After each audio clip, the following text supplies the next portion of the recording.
This is Hidden Killers Live with Tony Brueski, Stacy Cole, and Todd Michaels. Well, good morning, America. We got some more interesting things to report to you today about Chad Daybell and Lori Vallow. I mean, they're both in prison for the rest of their lives. But the new events, Chad's letters, we're going to get to some of Chad's letters. We have letter 4, letter 5, and if we're lucky, there might be a 6 and 7 coming soon. They said that he was going to be dropping new ones every single week on certain days of the week. We'll see if we get new ones as he slowly divulges his version of the story. And it is kind of fascinating. And some are like, why are you giving it credence? I don't know, because it's a crazy story. And trying to get behind the minds of some of these people is what I find really fascinating. So that's coming up. Also, Bob Motta going to be joining us in the second hour. We're going to be talking about the Aaron Spencer case. That's the father whose daughter was SA'd by a horrible, horrible predator who then got parole, showed up at his house, kidnapped his daughter in the middle of the night. Aaron realizes his daughter's gone, goes out, finds him, and shoots him. He has to literally run this guy off the road. And in an act of self-defense, and because you kidnapped my daughter, he shot him. And now Aaron Spencer is being brought up on murder charges. Insane. Bob has some things to say about that. So do we. We'll have all that coming up. So be sure to hit subscribe and stick around for it. But first, Todd, Stacy, are you guys prepared, I guess, for this? I know, I think, Stacy, you've heard of this. You've heard the letter. We've talked about the letter before. Yes. But never quite like this. I'm so stoked. I have a little quiz that we can play later on if you'd like to throw it in. Oh, yes. I've got a couple of questions that we can just do a little. Is it Chad Daybell or real life? Chad Daybell or Oingo Boingo? That kind of thing. Chad Daybell or fancy restaurant. So yeah, we'll play that a little bit. Awesome.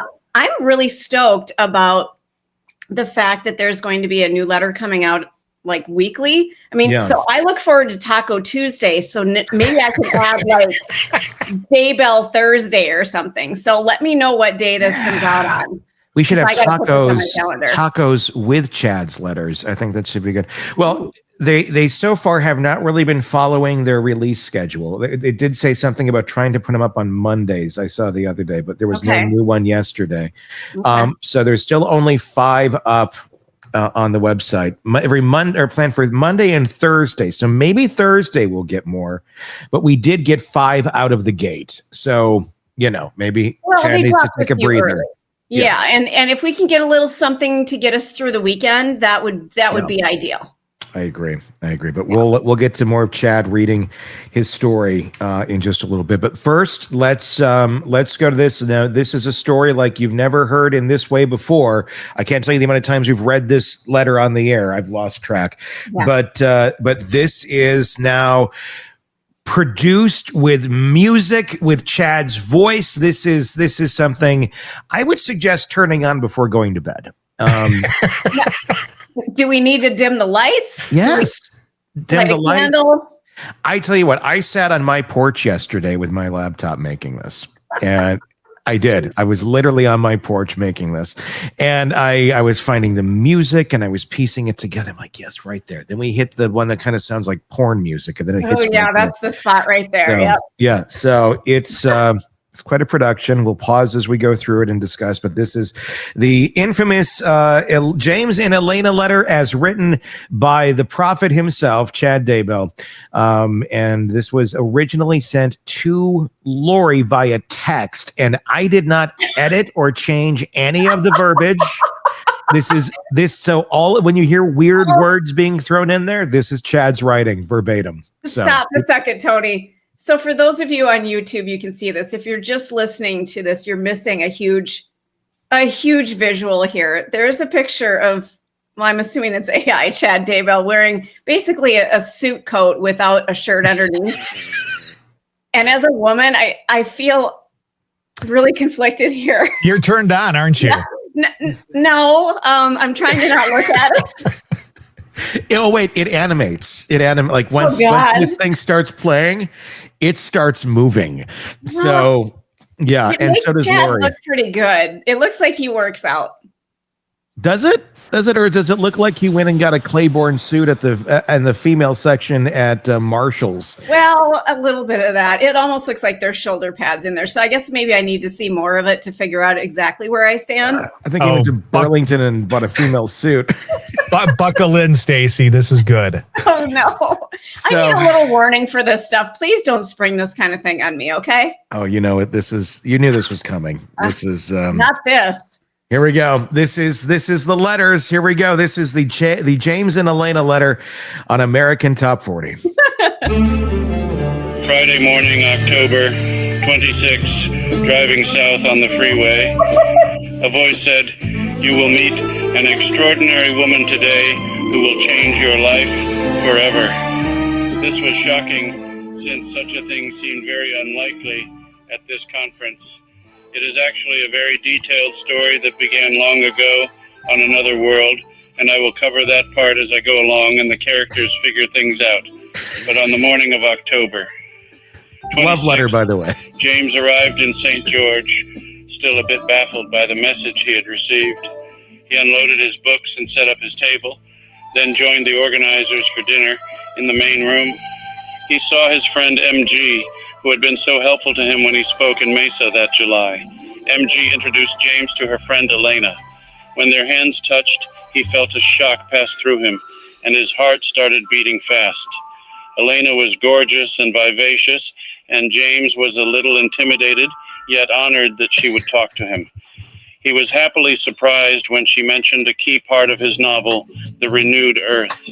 No one had ever recognized the significance of that scene before.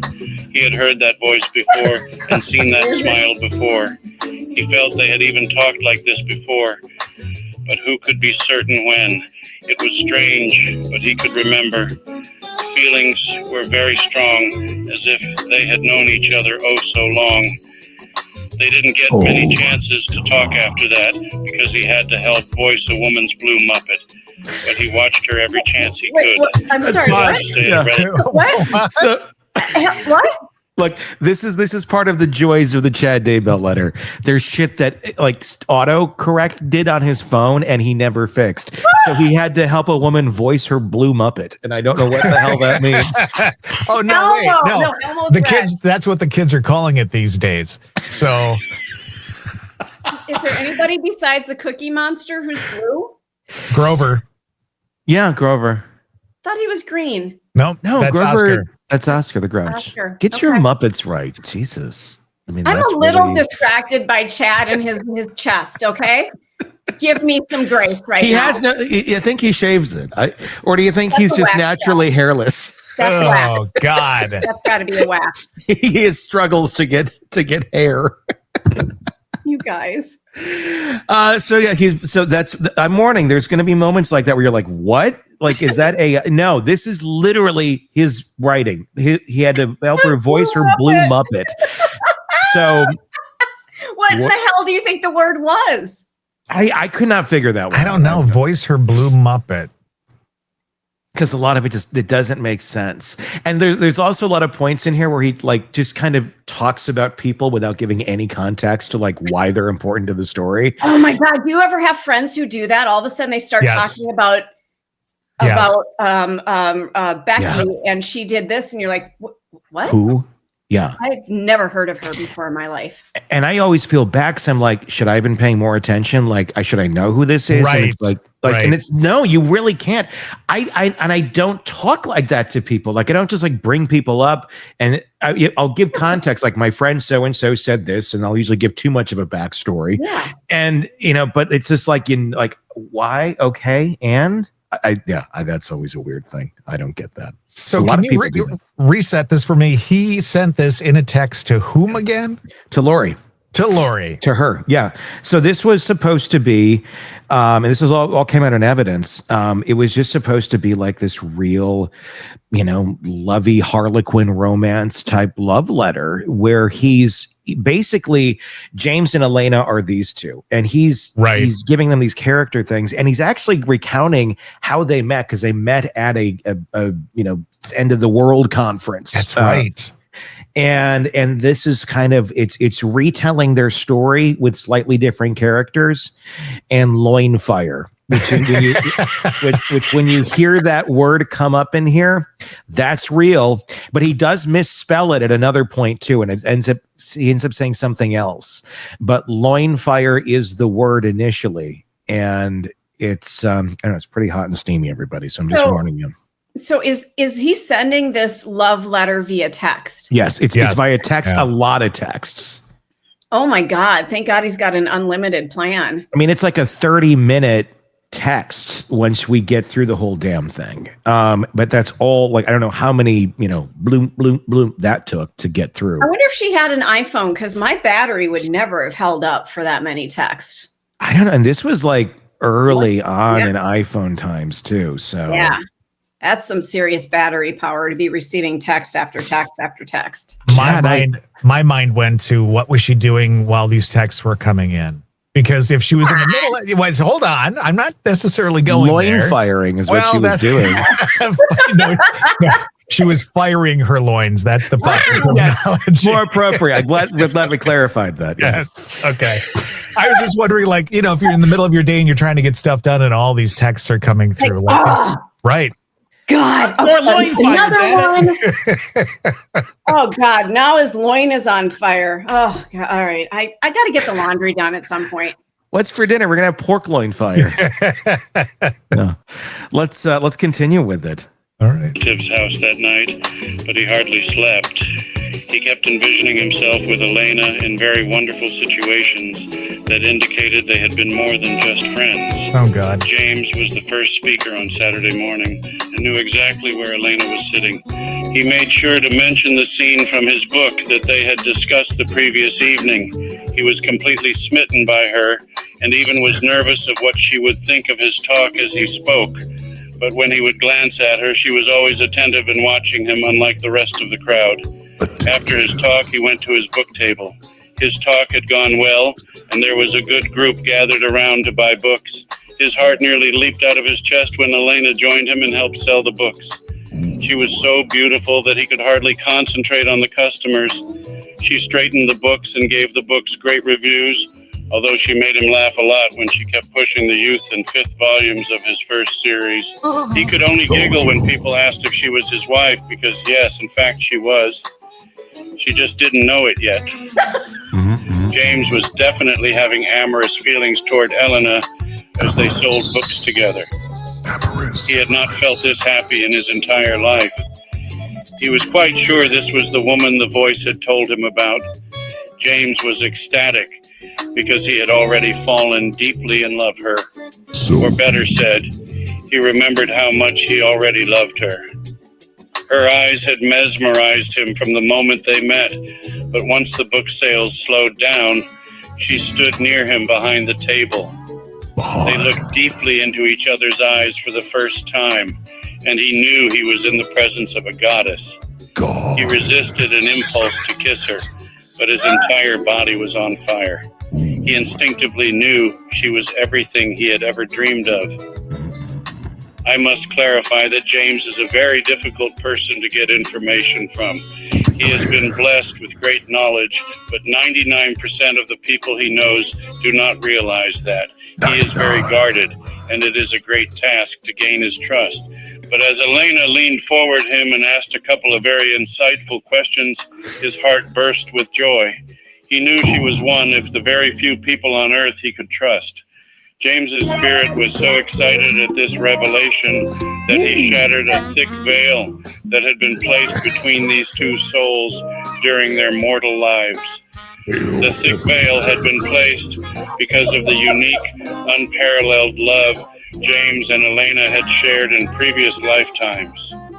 That veil had prevented them from finding each other until this appointed day that would be remembered throughout the heavens as the true beginning of a spectacular mission that would save millions of souls and defeat the forces of darkness. James' physical attraction to Elena was almost overwhelming, but he was equally drawn to the spiritual energy that was radiating from her. As they talked, it was confirmed to him that they had indeed been married before and were eternal companions. He had glimpses of them walking dusty paths together, and he realized they had been married during the life of Jesus Christ, and they had been very close to him. Oh, God. At this time, their spirits could not be restrained any longer, and a long-awaited makeout session took place in that lobby.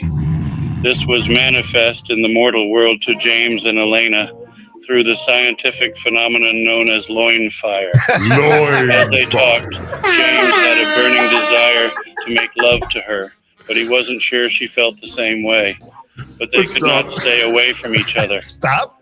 One time, she was sitting in a couch near his table, Yeah, let's stop for and a he second. took a seat on a chair. Oh, The God. scientific phenomenon known as loin fire. I am not familiar with that. It's a scientific phenomenon. Apparently, you did not pay attention in class that day, Stacy. I don't know what to say. It was right after the periodic table of elements. It went to the LF. It's an element that very rare, and you find it only in Chad Daybell's pants, in his Dockers. That's where you find that element, the LF, in Daybell's Dockers. Limited edition pants. Only available at Land's End. Yes. Oh my God. Loin fire. Nothing is more of a turn. I don't know. How do you, I have to be careful what I say here. Have you ever in your life done dirty talk with somebody and somehow brought religion into the dirty talk? No, Never. thank God. I mean, No. loin fire and Jesus came within just stanzas of one another. It did. It really did. I think that's what makes this so weird and creepy is that it adds like extreme religious beliefs into some sort of, sexual encounter and them having makeout sessions in the temple or God. Yeah. Well, let's continue on and learn more about loin fire. God. For about I need to 5 know. feet from her, she began to squirm and covered her body with her hands. She asked him, "What are you doing?" He wasn't aware of what she meant. All he knew was that if Bruce Porter hadn't been giving them an evil eye, a child would have been conceived on that couch. The erotic tension continued throughout the afternoon. James could only think of her. His desire for her was indescribable. Thankfully, she had worn 16 layers of clothing to survive the 80-degree weather, so he was not fully aware that she truly had the body of a goddess. Her dimensions were exactly what he had always fantasized about, but that revelation would have to wait a month. As the night concluded, James needed to take his empty boxes to his car. With Elena's help, he had sold more books at a show than he ever had before. So many books. She helped him carry the boxes to the car, and then he could not resist the desire to hug her. He made an awkward attempt that was way too brief, because their friends were bringing more boxes. In that short embrace, though, he knew he had found the woman he had searched for his entire life. It was made crystal clear to him that they had been married before and would be again. He once again had to fight off a powerful urge to kiss her and somehow disguise the massive erection he was experiencing. Okay.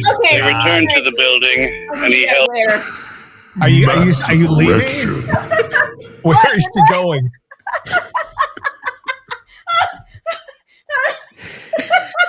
Oh my God. I tell you what, fucking Bruce Porter. God damn that Bruce Porter that was giving him the evil eye. Otherwise, they would have made a baby on that couch. He's always around when you don't want him, that freaking Bruce. God damn Bruce. I need to go turn the air conditioning on. I'm having a hot flash and I'm really concerned. I wonder if Bruce, when he heard this letter, was like, oh, that's what they were doing. Oh, gosh.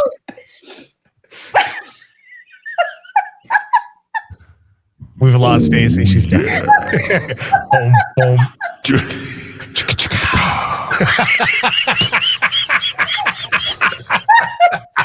Bruce Porter.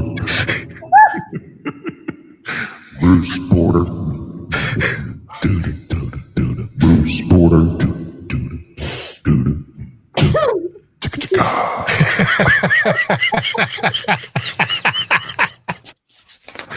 Oh my God. Let's listen to more Chad. Carry tables to the second floor while she sat on the couch. They couldn't take their eyes off each other. He was already madly in love. Her group of friends finally had to leave. He was devastated, unused how he would ever contact her again. Then her spirit took over and asked him, "Can I get your cell number in case I have some questions?" Just in case. They exchanged numbers, and then they gave each other a hug goodbye. It was the most wonderful, electric, delicious hug he had ever felt. Then he watched her walk away, knowing she was truly going to change his life forever. End of chapter 1. Chapter 2.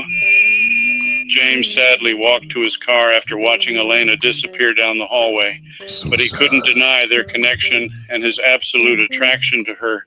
She still seemed way out of his league, but he nervously sent her a text before driving to his hotel. A minute passed, then 2, without a response. He kicked himself for thinking he ever had a chance with her. Then his phone buzzed. Elena had texted back. His heart soared, and over the next few hours they texted back and forth dozens of times. He knew she was staying at a home in Tokerville, and he desperately wanted to drive there and whisk her back to the hotel for a night of reconnection and romance. He twice got redressed during the night to go see her, but the spirit gently said, "Have patience. Everything will work out as it is supposed to." They finally stopped texting at around 4 a.m., and when he closed his eyes to sleep, he was taken again to their previous life together. The intense passion of their lovemaking was as sight to behold.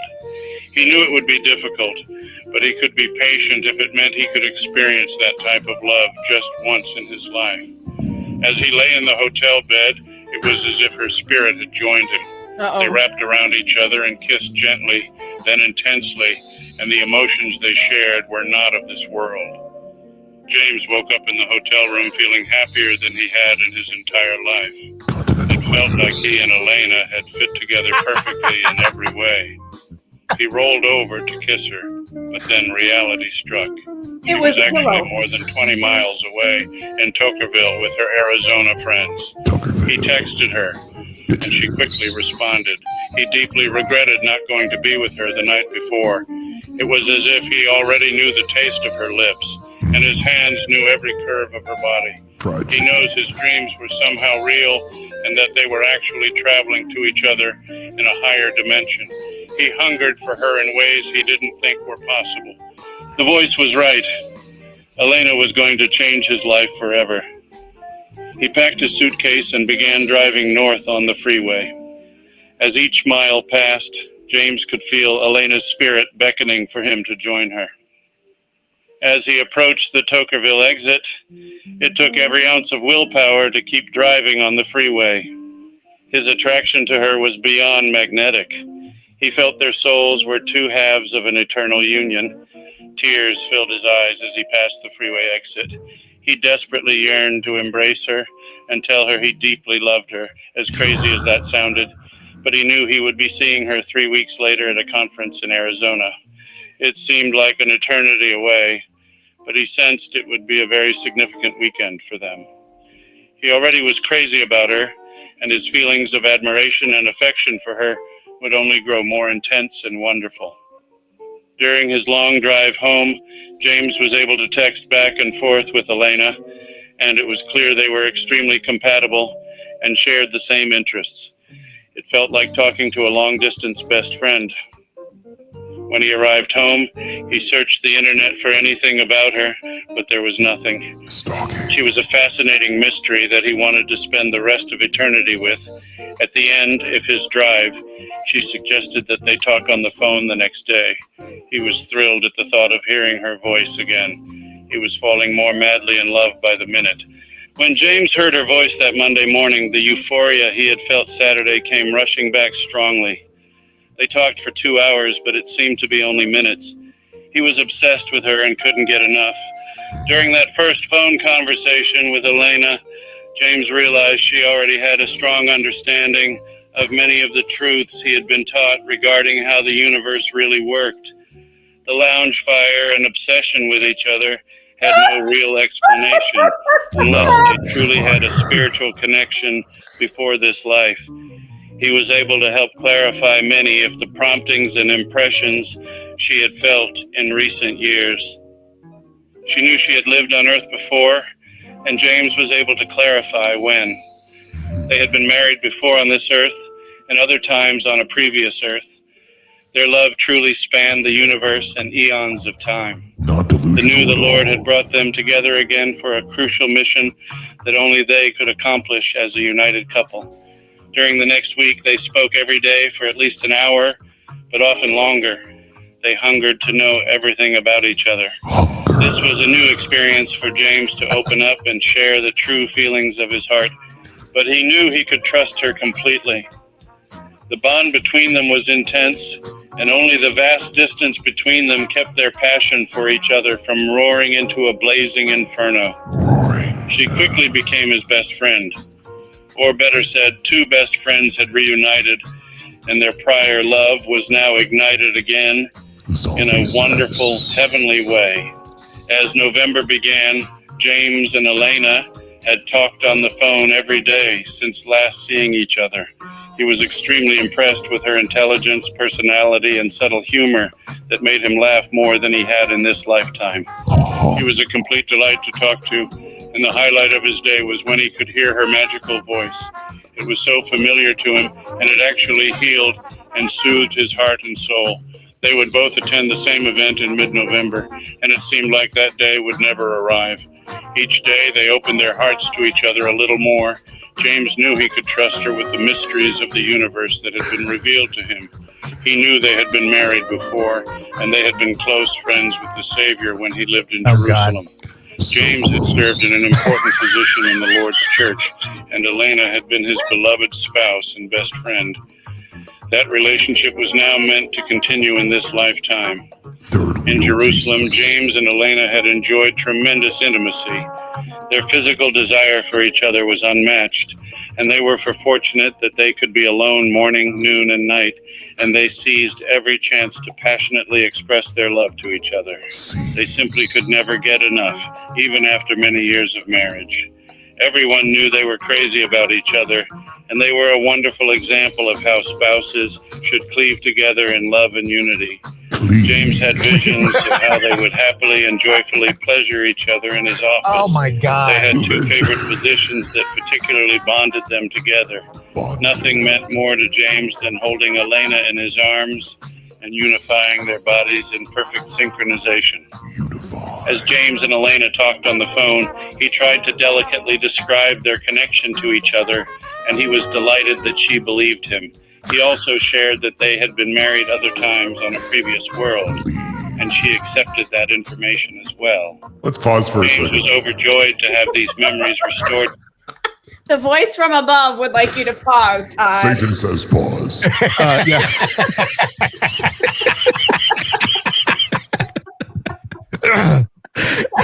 I'm sitting here, and in my mind, I'm a big game show fan, so I'm going, the password is cleave. Bing. I've never heard that word used in that way. Ever. Cleave. A lot of words he's using in ways that are not how they're supposed to be used, but he likes to insert them. It's like Mad Libs almost. God, The this way is he- so disturbing. Oh my goodness. Yeah. He rambles on, and the story is the story, blah, blah, blah. And then it just always gets, even for a dirty letter, it gets freaking gross. I mean, it's just... Yeah. Here's what I mean, it's hilarious because it's so screwed up. But what I'm wondering about what's going on here in this letter is he's trying, like, in his mind, he's trying to woo her. And I think they're both nuts. But I think part of his wooing is manipulating and constantly telling her what she wants to hear over and over and over. And I'm guessing at some point in this relationship in real life that they have, she has some desire to believe that they were married in a past life, because if there's any phrase that comes up in this thing on a crazy frequent basis. It's they were married in a past life. They had this in a past life. They were together in a past life over and over and over and over. I'm guessing it's just repeating it more and more. So she believes it more and more. And it's all like a ruse to like get her in bed, because clearly that's the goal of this insane letter. But he's speaking to the weird things that speak to her and I think speak to him too in a lot of ways. I was just going to say, I think it has a lot to do with how he thinks things need to be for this to be right, to almost come up with a reason why he's doing what he's doing. Yeah. So if they were together in a past life when Jesus was around, that would feed his need to make this seem okay. Then it's totally okay that his wife dies and that her kids end up dying, because look, they were tight with Jesus. You know, they used to go over there on Wednesday nights and they was this was meant to be. This was I think you're right. Want more on this case and others? Then press subscribe now and don't miss a moment of true crime coverage from Tony Brueski and the Hidden Killers podcast.